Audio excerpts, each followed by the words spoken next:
Okay guys, I'm going to be telling you the 5 things that you need to know about virtual wholesaling. If you're not subscribed to the channel, make sure you click down below, subscribe, make sure you hit the notification bell so you get it when we drop new videos, and comment down below what market you're in and if you're currently doing virtual wholesaling.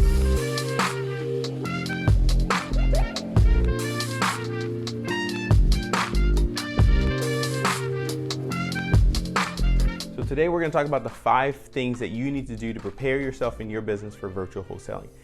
If you are a newer investor just getting started and you live in a saturated market like a Phoenix, like a Dallas-Fort Worth, like an LA County, or even Atlanta, you might want to look into virtual wholesaling because now you can start to compete in blue oceans versus red oceans. Red oceans are where there's lots of blood being spilt, there's lots of sharks in an area.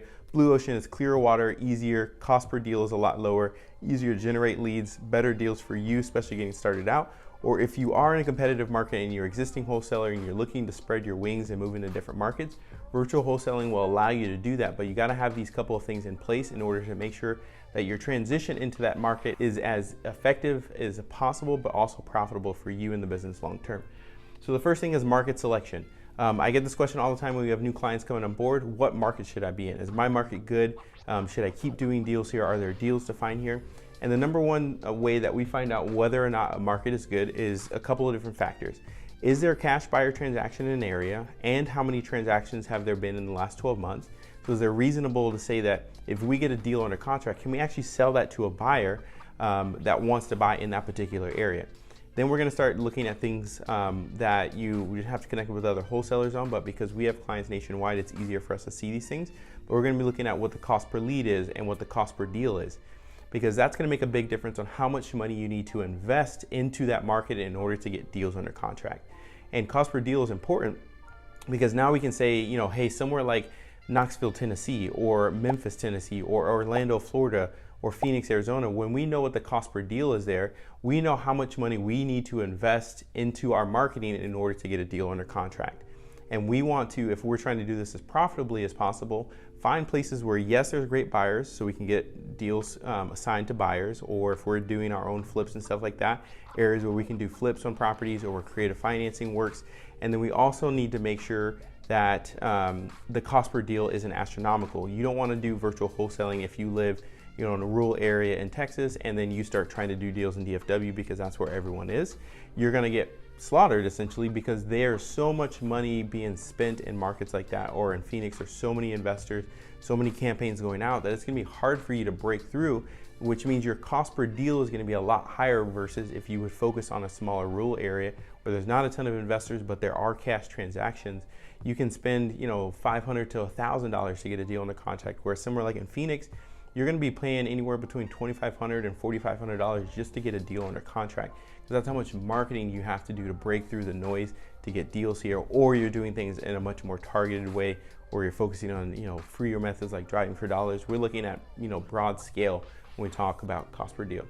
So that's the first thing, is market selection. Right now, what markets that I would recommend are going to be markets where there is still some spread between the ARV and what property prices are being sold for. So these are going to be your move-in states. Obviously, Arizona is going to be on that list. Outside of Maricopa County is where you want to target. Idaho, outside cities of Boise are going to be where you'll want to target. Areas like, you know, middle and northern California are great because there's great spreads on deals. Orlando, Florida, Tennessee is great. Kansas City. Places in Virginia and Maryland are also great markets to look into. So just to give you some options, if you're looking for, hey, what market should I get into? Those are a few that I recommend there. Second thing, if you're going to get into virtual wholesaling, is systems. If you don't have your systems in place, it's going to be chaos for you. So when I talk about systems, there's a couple of things that you need to have in place. You need to have a structure for your marketing. So it can't be just you making the cold call dials or you running the text campaigns and responding to them, because you're going to run out of time. Because if you're breaking into a new market, you need to make sure that you have enough time to get on the phone and close those leads whenever they come in. If it's in a different time zone, you don't want to have leads sitting for 2 or 3 hours as they come in, and you don't want to be the one dialing all those, you know, cold calls trying to generate the leads because you don't have enough time to focus and work on the deals. So the systems that we recommend, systems that we help all of our clients get in place as part of our BOSS method, is we get marketing structured, we get a VA to handle our text campaigns and push interested leads over to us, and we hire a cold caller to call our data list and push that over to us. As another part of that foundation is we structure what type of data we buy, how many records we buy of it, how frequently we buy, and how we're using that for our marketing to get the most efficiency out of our data. And then we're putting a CRM in place so that way we can manage the increased lead flow. So we're only focusing on our warm and hot leads. We're not spending time focusing on leads that are junk or not ready or they want to sell 12 months from now. Yes, we're going to follow up with those. Our system allows us to put them on an automated follow-up campaign with text and emails so that they can follow up with, so we can stay in touch with them. But you should only be working the few handful of deals that are actively ready to go right now and building up your pipeline using a follow-up system so deals start to bubble up the more and more marketing you're doing there. So that's why it's important to have systems, because now you have the structure to where you can actually make a profitable return by going into virtual wholesaling or into a different market because you have your systems in order. If you try to do this with just spreadsheets and a notepad and just memory, you're making the cold calls yourself, you're buying data randomly, you don't have a place to manage and keep track of your follow-ups, you're gonna lose out on a lot of deals. So you have really high opportunity costs, but it's starting to incur more operational costs too, because you're paying for that makeup in marketing. You didn't get enough deals last month, so now you have to increase your marketing to catch back up where you were because you didn't have follow-ups in place, but because you didn't have a CRM in place, because you were missing out on some of those things. So number 2 is critical. Number 3, we've already talked about, is data. The best part about virtual wholesaling, if you have the right systems in place, is we can buy data in a new market, hand it to our cold callers, hand it to our text campaigns, and we can start in a new market just like that. We can start reaching out to sellers, we can start talking and making offers and getting deals under contract because it's so easy for us to source the data. But it's also very important to remember that when it comes to data, quality data is super, super important. If you have bad inputs, you get bad outputs, garbage in, garbage out. So don't buy the cheapest data that's available, buy the most affordable data that's gonna be effective for your campaigns. And you wanna make sure you're not buying lists that are pre-sourced. You wanna make sure that you're not buying from huge companies, because oftentimes they resell data and it's not going to be as accurate as you need it to be. But also you want to make sure you're pulling what I call tier 1 and tier 2 data. So all the distressed records in an area, vacants, pre-foreclosures, liens, tax defaults, code violations, all of that, that's going to be your tier 1. There's not enough of that for you to consistently run marketing. So you should also be pulling things like absentee owners, absentee vacants, in and out of state absentees to fill in the rest of the data, because you roughly need, if you're doing a good amount of volume, about 10,000 records a month. So that way you have enough data to run a campaign every single day for a month. Have cold callers that are able to call every single day. You don't want your marketing to stop when you're breaking into a new market, because you have to kick off that momentum. And if you're only doing 100 records a day, texting 100 records a day, cold calling 100 people a day, that's not enough activity to get your momentum going. That's why a lot of people struggle and it takes them a long time to close deals, because they come into this with a scarcity mindset of, oh, I need to do this myself, or oh, I can't spend money on data, or I can't hire a VA, when those things are actually the keys or the things that are holding you back because you're not doing that. The clients that we work with get VAs, they get data, they get their systems in place, and they're able to get deals under contract a lot faster than if they try to do this on their own and spread it out over 2 years. So third thing we talked about is data. Fourth thing is comps. How do you comp in a new market? You don't know what the price points are, you don't know what buyers are looking for. What we do is we just recommend go get a PropStream account and run comps there. If you know how to run comps on Zillow, you can run comps there. That'll help you figure out how to comp properties, where you should get them under contract, what buyers are buying at in that area. You can go and look at all that transaction data in Zillow on previous sold listings.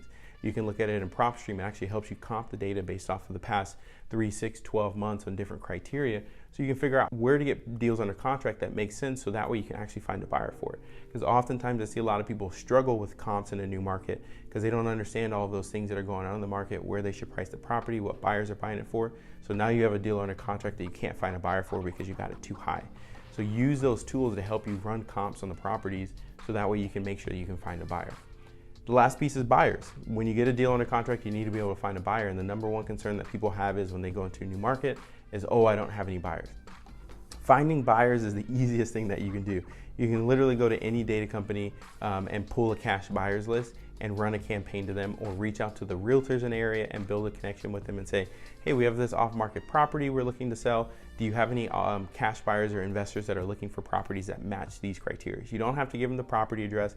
You can just reach out to real estate agents in the area, and it's really easy. You can go on Fiverr and you can have someone pull all of the real estate agents in a specific market. You can go and buy a cash buyers list and run a text or cold call campaign to them.